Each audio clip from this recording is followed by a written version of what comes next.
சரி, இப்போ உங்களுக்கு இவ்வளவு தூரம் ரிவ்யூ பண்ணதுக்கு அப்புறமா, உங்களுக்கு முடி தான் ஒரு பிரச்சனையா எல்லாருமே சொல்லியிருக்காங்க. கண்டிப்பா. அத வளர்த்துறதுக்கு என்ன மாரியான முயற்சி பண்ணியிருக்கீங்க? முயல் ரத்தம் சார். இத நான் சொல்லியே ஆகணும். அதோட ஸ்மெல் சத்தியமா தாங்கவே முடியாது. அதையும் செஞ்சிருக்கீங்களா? அதையும் செஞ்சுட்டேன். ஆனா ஒரு யூஸ் இல்ல. அதனால தான் அது எல்லாத்தையும் நிறுத்திட்டு ஹேர் ட்ரான்ஸ்ஃபர் பண்ணதுக்கு அமௌண்ட் சேவ் பண்ணிட்டு ஹேர் ட்ரான்ஸ்ஃபர் தான் ஒரே தீர்வு. ஸோ இன்னைக்கு நம்ம சென்னை மணிவாக்கம்ல இருக்க இந்த ஒரு வீரா ஹேர் டிரான்ஸ்பிளான்ட் அண்ட் ஏஸ்தரி கிளினிக்கு தாங்க ஒரு விசிட்டை போட்டிருந்தோம். என்னோட நேம் வந்து மாரிமுத்து, தூத்துக்குடிலேருந்து வரேன். தூத்துக்குடியில் அந்த இன்ஸ்டாகிராமில் பார்த்தேன், வீரான்னு ஒரு கிளினிக் இருக்குது, சென்னையில் இருக்குன்னாங்க.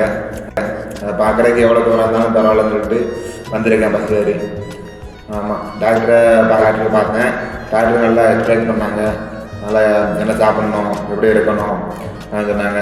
அது ஊசி போடுறதுக்கே வழி இருக்குமா கேட்டேன். அதெல்லாம் ஒரு வழி இல்லை, நார்மல் பண்ணி தருவாங்க அப்படின்னாங்க. சரி அப்படின்னு சொல்லிட்டு இருந்தேன்.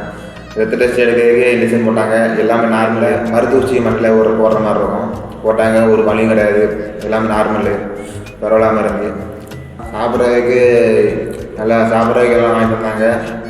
நல்லா சாப்பிட்டு ரெஸ்ட் எடுக்கலாம், உடம்புக்கு எந்த ப்ராப்ளம் இருக்காது, எல்லாமே நார்மலாக இருந்துச்சு. அதான் எவ்வளோ தூரம் இருந்தாலும் பரவாயில்லன்னு சொல்லிட்டு சென்னைக்கு வந்து பார்த்துருக்கேன். நானும் பயந்து தான் வந்து பார்த்தேன். எல்லாமே வந்து கரெக்டாக நார்மலாக பார்த்துட்டேன். அவங்களே கூட இருந்து பண்ணி தந்தாங்க. எனக்கு இப்போ வந்து ரொம்ப திருப்தியாக இருக்குது. உங்களுக்கு விருப்பம் இருந்துச்சுன்னா நீங்களும் வந்து பார்க்கலாம், நல்லா பண்ணி தருவாங்க.